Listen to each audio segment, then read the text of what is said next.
Essa daqui é a parte 2 do assunto da primeira ressurreição.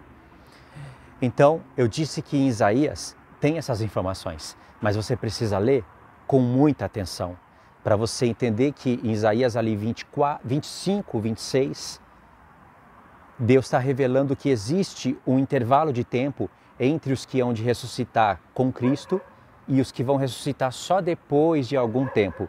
É claro que lá em Isaías 25 e 26, não está falando a questão do tempo, qual será o tempo, mas dentro do profeta Isaías você vai ter a revelação de 1000 anos. Como, por exemplo? Por exemplo, Isaías capítulo 11. Irmãos, me perdoa, mas eu não vou poder ficar contextualizando tudo isso aqui. O profeta Isaías é o profeta que mais revela o milênio de Cristo. É o mais revelador para falar do milênio. Precisa de outros profetas, tem informações de outros profetas que não estão em Isaías, mas Isaías é o que mais revela. Dentro do Isaías, você vai ter ali Deus te direcionando para os dias da criação e fazendo você entender que aquilo ali não são dias literais e Deus estava interessado em falar de coisas futuras, um descanso futuro. E a questão de 1000 anos, você precisa de ir para Salmos, fazer algumas contas em Salmos com os dias da criação e até mesmo alguns outros profetas. Então, em Isaías 25, Deus já vai dar uma dica para a gente, 25 e 26, que existe um intervalo de tempo para as ressurreições.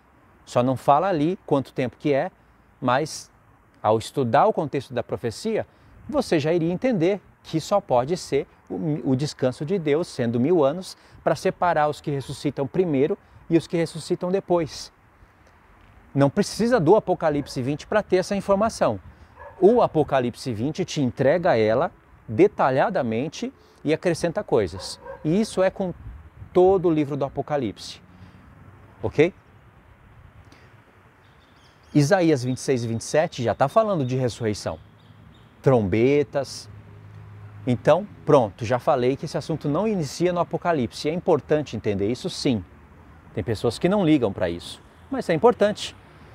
Porque se alguém quiser anular o que está escrito em Apocalipse 20 com interpretações extremamente espiritualistas, você vai para os profetas e prova que a ideia já está nos profetas. 1000 anos, a ideia de 1000 anos não foi inaugurada no Apocalipse. E nem a ideia de que haverá um espaço de uma primeira ressurreição para a segunda. Ou seja, a primeira ressurreição do Apocalipse 20, ela não aconteceu aqui agora com a linguagem espiritual de Paulo. Ela ainda vai acontecer.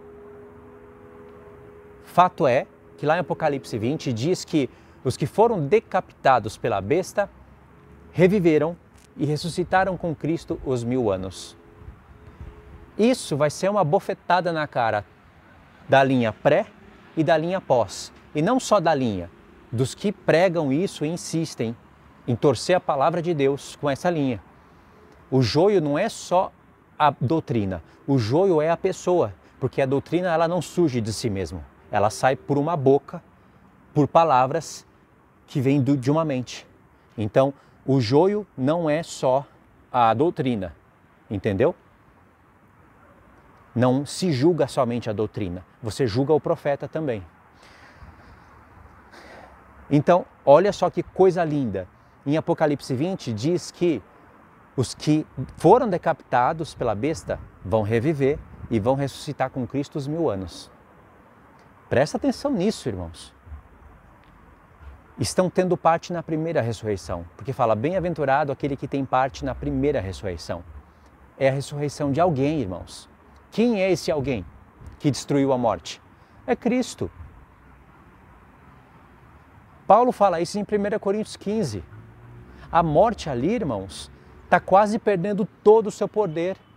Ela já perdeu o poder sobre um homem, vai perder o poder sobre o corpo desse homem e depois vai perder o poder sobre toda a humanidade, que é depois dos 1000 anos, quando a morte e o Sheol são lançados no lago de fogo. A morte é o estado que mostra que o homem não está mais em carne, louvando a Deus, fazendo alguma coisa. Essa é a morte. O Sheol é onde é aprisionado essas pessoas. Já que não vai ter mais morte, não precisa mais de Sheol, os dois são lançados no lago de fogo. E Jesus tem a chave tanto de um como de outro, como está em Apocalipse 1. Incrível, não é? Você vê como as coisas começam a fazer sentido? Agora presta atenção, linha pré. Isso você pergunta para qualquer pessoa. Pode perguntar para qualquer pessoa, veja qual é a resposta. Veja.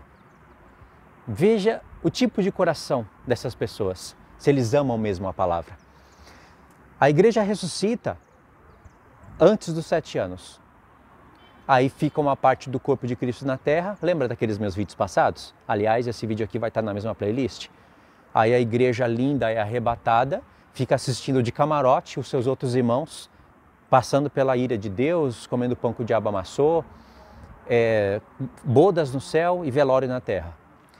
As duas testemunhas, os 144 mil, todos ficam sem bodas, porque até os que ficaram vão ter que morrer, mas ainda vão ser incompetentes, porque eles não são capazes de pregar o evangelho. Precisa de 144 mil judeus virgens e ainda mais 2 homens com superpoderes lançando fogo da boca.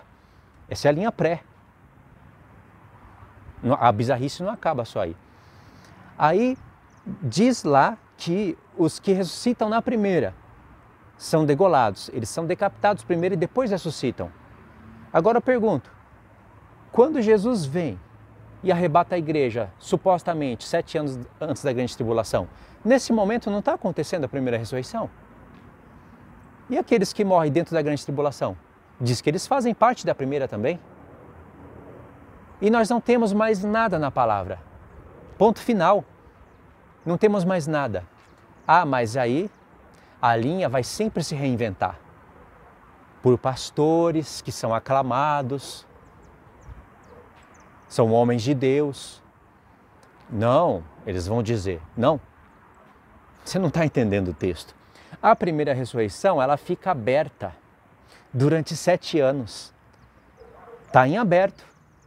Aí quando acabar os 7 anos, os que morreram vão ter que ressuscitar de novo, né? Então já é uma segunda, mas que não é a segunda ainda, faz parte da primeira. E aí a porta fecha. Aí eu pergunto, da onde saiu isso? Do Evangelho de Judas? Do Evangelho de Moisés? Do Evangelho de Barnabé? Da onde saiu? Do Evangelho de Adão? Qual o livro apócrifo que deu essa informação? Porque eles condenam os livros apócrifos e falam heresias piores do que se encontram nesses livros.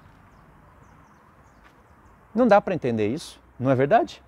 Isso é heresia. Isso não pode ser tolerado. Porque isso é um argumento tolo, hipócrita até, para querer defender uma linha que causa dano nas pessoas. É ou não é? Vamos falar a verdade. Agora, pega esse pensamento de primeira ressurreição e olha para o que Paulo está falando em 1 Tessalonicenses capítulo 4. Por isso que eu quis contextualizar essa ideia dos profetas, porque tudo que ele fala do arrebatamento, ele tira dos profetas. Trombeta, voz de arcanjo, o mistério, os mortos ressuscitarão primeiro, trombeta de Deus, última trombeta, tudo está nos profetas, na lei, nos salmos e nos profetas. Paulo fez uma equação ali, em 1 Tessalonicenses 4 uma porção, em 1 Coríntios 15 outra porção, em 2 Tessalonicenses capítulo 1 uma porção, em 2 Tessalonicenses capítulo 2 outra porção. Então Paulo fala que ouvida a voz do arcanjo, ressoada a trombeta de Deus, os mortos em Cristo ressuscitarão primeiro. Aí ele fala, depois nós, os que ficarmos, seremos arrebatados juntamente com eles. Porque antes disso ele falou que ninguém vai ressuscitar na frente de ninguém. Não pode acontecer isso. Mas a linha pré descaradamente fala que pode. Vai acontecer a primeira ressurreição 7 anos antes da grande tribulação, ela vai ficar com um portal aberto para depois outros ressuscitarem. Ou seja, tem pessoas ressuscitando na frente de outras. Tem arrebatamentos acontecendo, ressurreições. Tudo por essa invenção que eles têm que fazer. Eles são obrigados, irmãos, a falar isso. E quando Paulo fala de primeira ressurreição, presta atenção. Ele fala, primeiro os mortos, depois nós, os vivos, os que ficarmos, seremos arrebatados juntamente com eles. Ele está falando de um arrebatamento junto, mas ele disse que os mortos têm que ressuscitar primeiro. Presta atenção, se Paulo não tem a mente em Apocalipse 20 pelos profetas, se ele não está falando ali de uma primeira ressurreição, pensando que depois vai ter outra, depois de 1000 anos, então o que ele está pensando ali? Ele está pensando que os mortos vão ressuscitar primeiro, porque ele colocou uma ordem, né? E depois os vivos serão transformados? Mas espera aí, não é tudo no abrir e fechar de olhos? Se é no abrir e fechar de olhos, para que falar que os mortos têm que ressuscitar primeiro? Os vivos podem ser transformados primeiro, depois os mortos ressuscitarem. Aliás, isso pode acontecer junto. E ainda que não fosse no abrir e fechar de olhos, irmãos, mesmo que tivesse um espaço aí de 10 minutos, sei lá, um dia, não tem diferença. Então, quando Paulo fala que os mortos têm que ressuscitar primeiro, ele está com a mente na primeira ressurreição.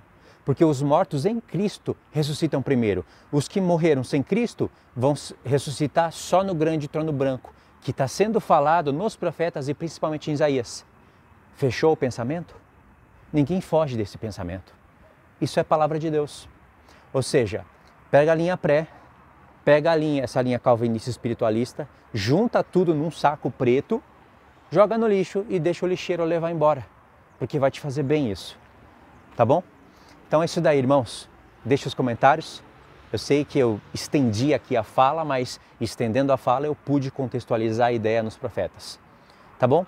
Então é isso, um abraço. Fiquem todos na paz. Deus abençoe.